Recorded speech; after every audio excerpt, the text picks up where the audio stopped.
Hello guys and welcome to Skynomics Academy. मेरा नाम सुनील कुमार यादव है और आज हम लोग टॉपिक जो है वो थर्ड या फिर बोला जाए पार्ट थर्ड डिस्कस करने वाले हैं, determination of income and employment, जो कि अपने आप में ही बहुत इंपॉर्टेंट चैप्टर है। ठीक है, एक और पार्ट होगा आप लोगों का, फिर ये चैप्टर पूरा कंप्लीट हो जाएगा। ठीक है, तो चलिए स्टार्ट करते हैं। इनकम एंड एम्प्लॉयमेंट में आज का टॉपिक जो है सबसे पहले हम लोगों के पास है इन्वेस्टमेंट मल्टीप्लायर। अब what do mean by investment multiplier? हमने दो चीजों को देखा था। पहले क्या देखा था भाई? सेविंग के बारे में देखा था। उसके बाद हमने कंजम्पशन के बारे में, सबसे पहले किसके बारे में? कंजम्पशन के बारे में देखा था, है कि नहीं? कंजम्पशन के बारे में देखने के बाद हमने सेविंग पर जो है वो अपना गाड़ी लेकर गए थे यहाँ पर। अब गाड़ी जो है वो कहाँ पहुंच गई है? इन्वेस्टमेंट की तरफ। कि अगर जो देश में इन्वेस्टमेंट होना जरूरी है और इन्वेस्टमेंट का अगर मल्टीप्लाई हो रहा है, ठीक है, शानदार तरीके से, then we can say that बहुत अच्छे तरीके से वो देश बढ़ रहा है। तो इन्वेस्टमेंट मल्टीप्लायर क्या होता है? The ratio between the change in the income and the change in the investment is termed as a investment multiplier. क्या बोला गया भाई? कि जो मनी या जो इन्वेस्टमेंट जो मल्टीप्लायर है उसको डिनोट करते हैं हम लोग किससे? के से। और ये होता है change in income upon change in investment. बहुत सारे बच्चे क्या कर देते हैं कि एक तरीके से इन्वेस्टमेंट को ऊपर कर देंगे और इनकम को नीचे कर देंगे, क्योंकि हमेशा पूरे फॉर्मूले में लगभग समय आपको देखने को मिलेगा इनकम जो रहता है वो नीचे रहता है, जिसकी वजह से कंफ्यूजन क्रिएट हो सकता है। लेकिन आपको इन्वेस्टमेंट मल्टीप्लायर में फॉर्मूला डेल्टा आई नीचे रखना है। मतलब क्या है डेल्टा आई का? मतलब change in investment, change in investment, ठीक है, चेंज इन इन्वेस्टमेंट। और जो डेल्टा वाई है वो क्या है? Change in income. ठीक है, तो चेंज इन इनकम मतलब कितना इनकम बढ़ा उसके हिसाब से कितना हमारा इन्वेस्टमेंट बढ़ा या घटा, उसके बारे में। मतलब क्या? इट रिप्रेजेंट, क्या रिप्रेजेंट करता है भाई? It represents the responsibleness of a income to the change in the investment. ठीक है, इन्वेस्टमेंट के हिसाब से इनकम का चेंज किस तरीके से हुआ उसको एक तरीके से देखने का काम जो है वो किया जाता है यहाँ पर। बस ये फॉर्मूला याद रखना बहुत इंपॉर्टेंट। दूसरा जो फॉर्मूला होता है, इसका दो फॉर्मूला होता है। ठीक है, एक फॉर्मूला क्या हो गया? Investment multiplier is equal to, बता भाई, del change upon change in income by change in investment. दूसरा जो होता है के इज इक्वल टू क्या होता है? 1/1 माइनस एमपीसी। ठीक है, और जो तीसरा फॉर्मूला इसी से रिलेटेड है, के इज इक्वल टू 1/एमपीएस। एमपीएस क्यों हुआ? क्योंकि 1 माइनस एमपीसी क्या होता है भाई? एमपीएस होता है। तो अगर सबसे पहले रिलेशनशिप बिटवीन मल्टीप्लायर के बीच का रिलेशन और मार्जिनल प्रोपेंसिटी टू कंज्यूम के बीच का रिलेशन अगर देखने को मिलेगा तो k is equal to 1/1 minus MPC देखने को मिलता है। There is a direct relationship between the multiplier and MPC. MPC और मल्टीप्लायर के बीच में आपको देखने को मिलेगा डायरेक्ट रिलेशन। डायरेक्ट रिलेशन देखने को मिलेगा किसके किसके बीच में भाई? एमपीसी और मल्टीप्लायर के बीच। Higher the value of MPC the higher the multiplier and vice versa. जितना ज्यादा एक तरीके से आपको देखने को मिलेगा इन्वेस्टमेंट होगा, उतना ज्यादा आपको एक तरीके से क्या देखने को मिलेगा? मल्टीप्लायर। ठीक है, तो याद रखना है, इंपॉर्टेंट है यहाँ पर। आगे अगर देखा जाए relationship between the multiplier and the marginal propensity to save, तो यहाँ पर क्या है भाई? देखो यहाँ पर मार्जिनल प्रोपेंसिटी टू सेव नीचे है, मल्टीप्लायर ऊपर है, मतलब दोनों के बीच में कैसा रिलेशन होगा? इनवर्स होगा ना। एक अगर बढ़ेगा तो दूसरा क्या होगा? घटेगा। तो मतलब there is an inverse relationship between multiplier and MPS, and higher the value of MPS, MPS का वैल्यू जितना हायर होगा लोअर द मल्टीप्लायर। और अगर मल्टीप्लायर हायर है तो आपको एमपीएस जो होगा वो लोअर देखने को मिलेगा। क्यों? क्योंकि दोनों के बीच में उल्टा रिलेशन है। क्लियर? तो यहाँ पर ये बात समझ चलना है, जो कि मैंने बताया तीन फॉर्मूला आपको याद रखना होगा। बस क्या क्या भाई? पहला change in Y upon change in I, और K is equal to 1/1 minus MPC, और के इज इक्वल टू 1/एमपीएस। कुछ इंपॉर्टेंट टर्म्स हैं जो कि आपको समझ के चलना है। सबसे पहले है एक्स एंटे सेविंग। अब what do you mean by ex ante saving? ठीक है, एक्स एंटे और एक्स पोस्ट या एक्स एंटे इन्वेस्टमेंट, पोस्ट नहीं, अभी एक्स एंटे सेविंग और एक्स एंटे इन्वेस्टमेंट। अब यहां पर समझो, द प्लान्ड और the desired saving by the people during an accounting year is termed as ex ante saving. मतलब मान लो कि लोगों ने क्या सोचा कि भाई आने वाले साल में हम 50,000 रुपए जो है वो सेव करेंगे। मतलब सोचा, सेव किया या नहीं किया वो अलग बात है। लोगों ने सोचा कि हम लगभग 50,000 रुपए सेव करेंगे, मतलब वो क्या हो गया? एक्स एंटे। लेकिन यहीं पर अगर जितना वो एक तरीके से एक्चुअल में किया उसको क्या बोलेंगे? X post. X post saving बोलेंगे एक्चुअली सेव्ड, ठीक है, एक्चुअली सेव्ड को। आई बात समझ में? जहां भी पोस्ट आएगा मतलब एक्चुअल में क्या सेव हुआ और जितना लोगों ने सोचा था वो एक्स एंटे सेविंग देखने को मिलता है, ठीक है। सेम उसी तरीके से ex ante investment, the planned और a desired investment expenditure which is intended to be made in an economy during an accounting year, कि जितना भी इन्वेस्टमेंट जो है वो लोग करने वाले थे, जितना भी मतलब कितना खर्चा करने वाले हैं लोग भाई, तो टोटल एक तरीके से खर्चा हो गया हमारा क्या एक्स एंटे इन्वेस्टमेंट के तौर पर देखने को मिलता है, क्योंकि जितना ज्यादा खर्चा उतना ज्यादा इन्वेस्टमेंट के तौर पर वहां पर चीजें निकल के आएंगी। ये दोनों अपने आप में इंपॉर्टेंट है। एंटे का मतलब पहले, पोस्ट का मतलब बाद में।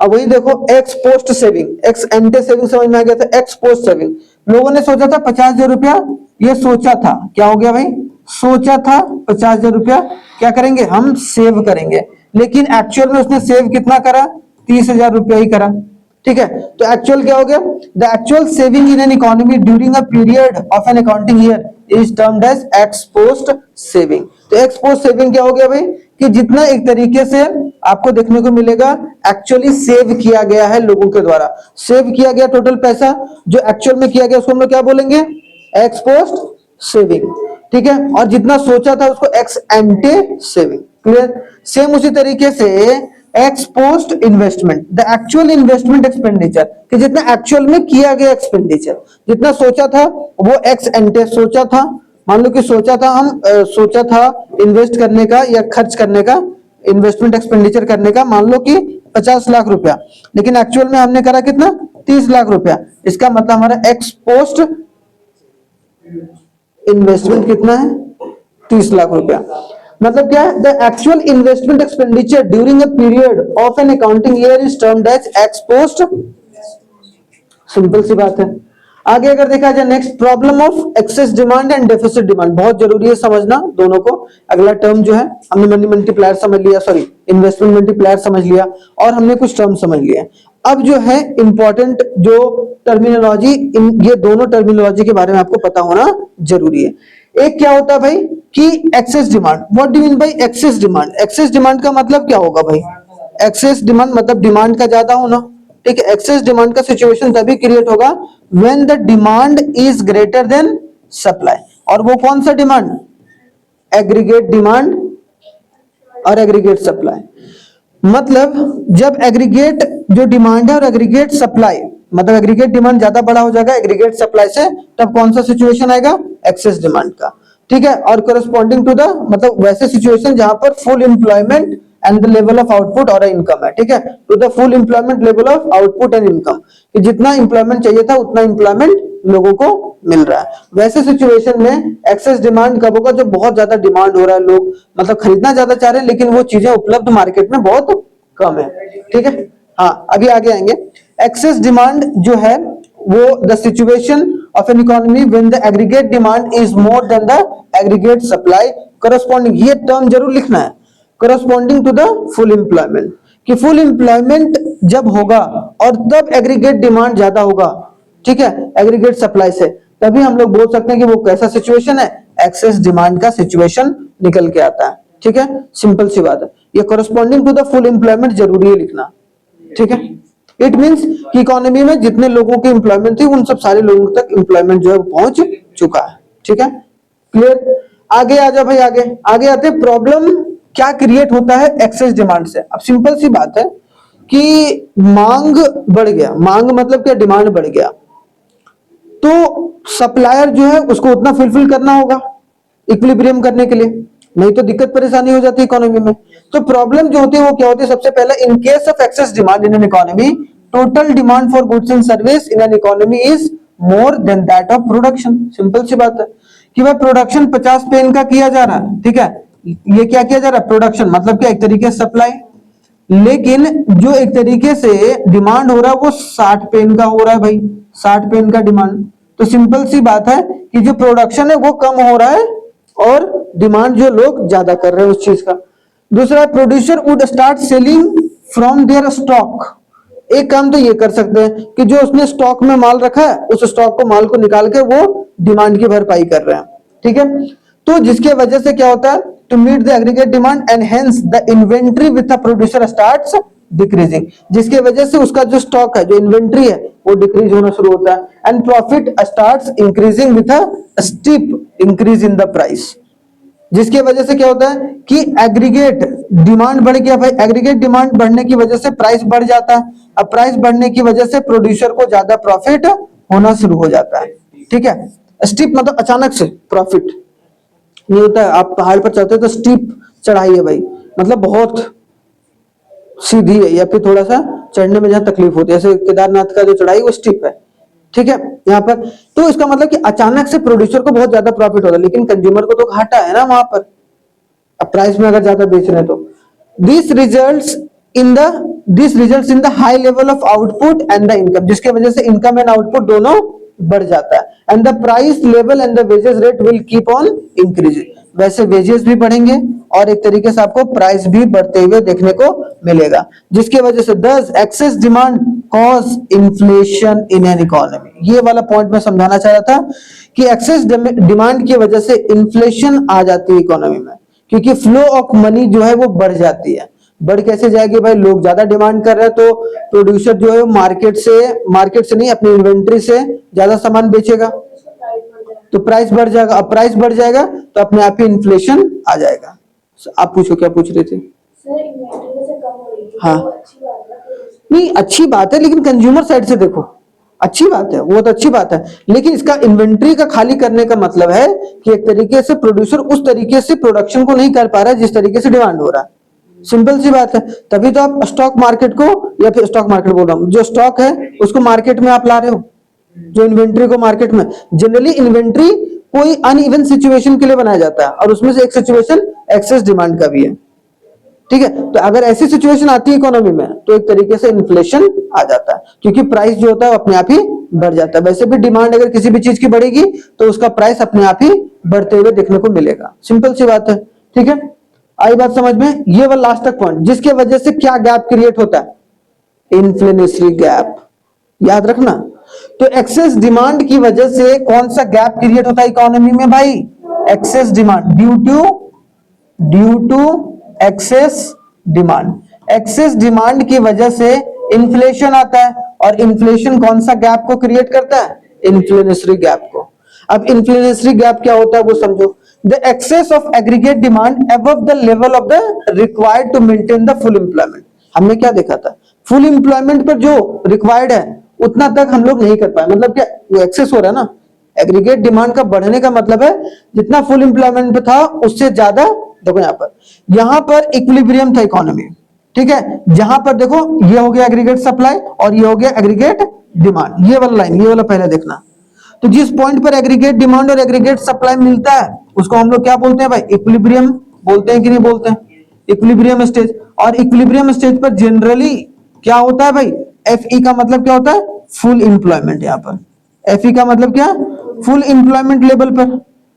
ठीक है, लेकिन जो एक्चुअल जो है एम्प्लॉयमेंट वो कहां देखने को मिल रहा है आपको, देखो डिमांड इसका बढ़ा हुआ है, देख रहे हो, तो डिमांड इसके, तो ये वाला जो गैप क्रिएट हुआ है, ये वाला बस इसके आगे बढ़े, मतलब यहां पर अब एग्रीगेट डिमांड एग्रीगेट सप्लाई बराबर हो रहा है, तो इनके बीच में जो गैप, ये ट्रायंगुलर गैप क्रिएट हुआ है, that gap is known as inflationary gap, क्योंकि एग्रीगेट डिमांड के बढ़ने की वजह से वो गैप क्रिएट हुआ है। समझ में आ रहा है, यहां तक कोई दिक्कत नहीं, कोई परेशानी? तो वही बोला गया, ठीक है, to maintain the full employment level of equilibrium is termed as inflationary gap. In other word, ये जी क्या है? कौन जी, ऐसे है, हाँ, एक पॉइंट बना है जहां पर ये बाद वाला जब एग्रीगेट डिमांड एग्रीगेट सप्लाई बराबर हो रहा है, ये बाद वाला पॉइंट है, और इन दोनों के बीच का जो गैप है उसको हम लोग इन्फ्लेशनरी गैप बोल रहे हैं। ठीक है, तो यहाँ पे इन अदर वर्ड अगर बोला जाए, when aggregate demand is greater than aggregate supply it cause a rise in the price, जिसकी वजह से प्राइस बढ़ जाता है और लीड करता है इन्फ्लेशनरी गैप। बस दो टर्म हो गया, समझ में आ गया? सिंपल से कोई भी लॉजिकल आंसर बोले तो एग्रीगेट डिमांड बढ़ता है भाई, जिसके वजह से प्राइस बढ़ता है, और प्राइस बढ़ने की वजह से इन्फ्लेशनरी गैप जो होता है वो क्रिएट होता है, सिंपल सी बात है। ठीक है, और इन्फ्लेशनरी गैप में जो एग्रीगेट डिमांड जो होगा वो ऊपर होगा, ठीक है, और इसके बीच का जो गैप है उसको इन्फ्लेशनरी गैप। प्राइस का छोड़ो, यहाँ प्राइस अभी लेना देना नहीं करेंगे क्योंकि हम लोग डिमांड को डिमांड से कनेक्ट कर रहे हैं। अगर प्राइस यहाँ पे करेंगे तो ज्यादा खचड़ पचड़ हो जाएगा, ठीक है।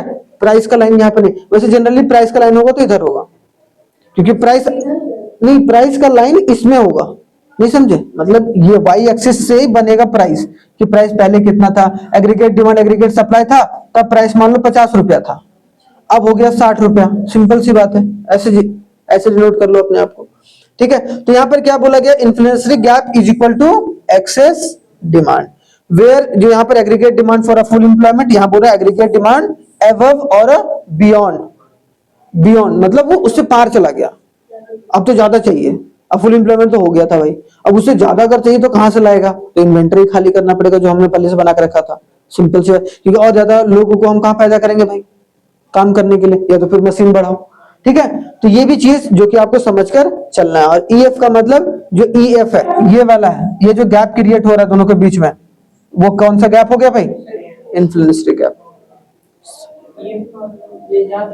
ई से एफ फॉर्मूला नहीं है, ये एक डिनोशन है गैप, मतलब ईएफ का मतलब ये वाला, जो यहां से लाइन ई था वो अब यहां चला गया, जिसके वजह से अब ये जो गैप क्रिएट हुआ, अब गैप ये पूरा गैप क्रिएट हुआ ना, हाँ, तो इन्फ्लेशनरी गैप, जनरली आप ईएफ को इन्फ्लेशनरी गैप बोल सकते हो, अगर क्योंकि वहां वैसे डायग्राम करके वैसे पेंटिंग तो नहीं करने लगोगे ना, तो उसको लाइन को बता देना EF is equal to inflationary gap, तो ये रटा होना चाहिए, बहुत इंपॉर्टेंट है, समझ में आ गया। आगे बढ़ते हैं भाई, हाँ बताओ क्या क्वेश्चन, क्वेश्चन सिंपल से पूछेगा, what do mean by inflationary gap, या हाउ एक्सेस, या how the excess demand create inflationary gap, खत्म कहानी। या फिर पूरा एक कोई केस बेस्ड स्टडीज देगा, उसमें बोलेगा यहाँ पर क्या हुआ भाई, पहले बोला कि एक राम था, श्याम था, वो एक बिजनेस चला रहा था, अब एग्रीगेट डिमांड पहले इतना था, अब एग्रीगेट डिमांड इतना हो गया, पहले एग्रीगेट डिमांड इतना था तो सप्लाई इतना करा था, मतलब इक्विलिब्रियम पे था, अब एग्रीगेट डिमांड बढ़ गया, तो बताइए कि इसमें कौन सा सिचुएशन है या कौन सा गैप क्रिएट हुआ है, तो इन्फ्लेशनरी गैप, और बोलेगा and please state that statement is true और फॉल्स और एक्सप्लेन दिस स्टेटमेंट, तो उसमें फिर आप पूरा डायग्राम बनाओगे और इन सब सारी चीजों को लिखोगे, ठीक है। अब आते हैं कि कॉजेज ऑफ इन्फ्लेशन गैप या कॉजेज ऑफ इन्फ्लेशनरी गैप, कारण क्या होता है इन्फ्लेशनरी गैप क्रिएट होने का, क्योंकि कारण होना पता होना बहुत जरूरी है भाई। कारण तो हमने एक देखा कि भाई एग्रीगेट डिमांड बढ़ जाता है, तो डिमांड बढ़ता कैसे है, इसका सिंपल सा मतलब कि भाई हमने बोला कि एग्रीगेट डिमांड बढ़ जाता है, अब what do you mean bye aggregate demand, अब डिमांड कैसे बढ़ता है, तो पहली बात तो increase in the private consumption expenditure, लोग ज्यादा खर्च कर रहे हैं, अब ज्यादा जब खर्च करेंगे तो इसका मतलब क्या, लोग ज्यादा कुछ खरीदना चाह रहे हैं, तो अपने आप ही डिमांड बढ़ जाएगा। दूसरा हो गया increase in the private investment, एक तो कंजम्पशन है, कंजम्पशन एक्सपेंडिचर कौन करता है, हाउस होल्ड करता है, पहले भी बता रखे हैं, ठीक है, और इन्वेस्टमेंट कौन करता है, बिजनेस या फिर फर्म या प्रोड्यूसर, बिजनेस हो गया, प्रोड्यूसर हो गया या फिर फर्म हो गया, ठीक है। तो ये सब सारे जो लोग हैं वो उनका इन्वेस्टमेंट एक तरीके से बढ़ गया। फिर तीसरा क्या होगा भाई, increase in the government consumption and investment expenditure, मतलब सरकार गवर्नमेंट जो खर्चा कर रही है वो ज्यादा करे, जब जो गवर्नमेंट ज्यादा खर्चा करेगी तो एक तरीके से डिमांड बढ़ाने के लिए ही करती है, और अगर बहुत ज्यादा हो जाए तो वो डिमांड अपने आप ही बढ़ जाता है, जो कि एक तरीके से बहुत गलत है, ठीक है, बहुत गलत नहीं है, मतलब जब तक स्थिति संतुलन में है, बैलेंस में, तब तक ठीक है, लेकिन ज्यादा हो गया, ज्यादा खर्चा करने लगो तो गड़बड़ है, ठीक है। Rise in the export, export के बाद अब एक्सपोर्ट बढ़ गया भाई, तो एक तरीके से क्या होगा, इन्फ्लेशनरी गैप क्रिएट हो जाएगा। Reduction in the import, import में कमी आ गई। उसके बाद आ गया decrease in the tax burden on the people, tax को क्या कर दिए, कम कर दिए, तो टैक्स कम करेंगे भाई तो लोग ज्यादा, जैसे दिवाली वाली में अभी बाइक का दाम कम कर दिया सरकार ने, अचानक से उसका प्राइस हाइक हो गया, मैं प्राइस बोल रहा हूँ, उनका डिमांड हाइक हो गया, सिंपल सी बात है। तो जब भी कभी जीएसटी वगैरह या टैक्स में कमी आती है तो लोग खर्चा ज्यादा करने लगते हैं, तो जिसका असर डायरेक्टली एग्रीगेट डिमांड बढ़ता है, और कभी भी सिंपल सी बात है जब एग्रीगेट डिमांड बढ़ रहा है तो एक तरीके से इन्फ्लेशनरी गैप क्रिएट हो रहा है, ठीक है। और इसका हमेशा लाइन ऊपर, अभी जैसे कल हम लोग इन्फ्लेशनरी गैप पढ़ेंगे उसका लाइन नीचे होगा, ठीक है, आगे नहीं, जीरो नहीं, उसका जस्ट नीचे होगा, बताएंगे हम लोग कल, ठीक है। तो आई होप सो आपको यहां तक समझ में आया होगा, कल ये चैप्टर कंप्लीट हो जाएगा, ठीक है। तो उसके बाद फिर हम लोग एक दिन न्यूमेरिकल इसके कर लेंगे, 4-5 क्वेश्चन जो इंपॉर्टेंट है, बाकी आप लोग मजे से पढ़ते रहिए, लेकिन कीप प्रैक्टिसिंग योरसेल्फ, बहुत इंपॉर्टेंट है। और सैंपल पेपर सॉल्व करिए, कोई भी आप राइटर का सैंपल पेपर ले सकते हैं, लगातार सैंपल पेपर को सॉल्व करिए rather than stick to the syllabus. ठीक है, अब सिलेबस कंप्लीट हुआ या ना हुआ उसका कोई कोई कोई फर्क नहीं पड़ता है, आपको क्वेश्चंस लगाना है, किसी का कभी भी सिलेबस कंप्लीट नहीं होता है। ठीक है, चलिए थैंक यू वेरी मच, जय हिंद, मिलते हैं नेक्स्ट वीडियो में, तब तक आप लोग अपना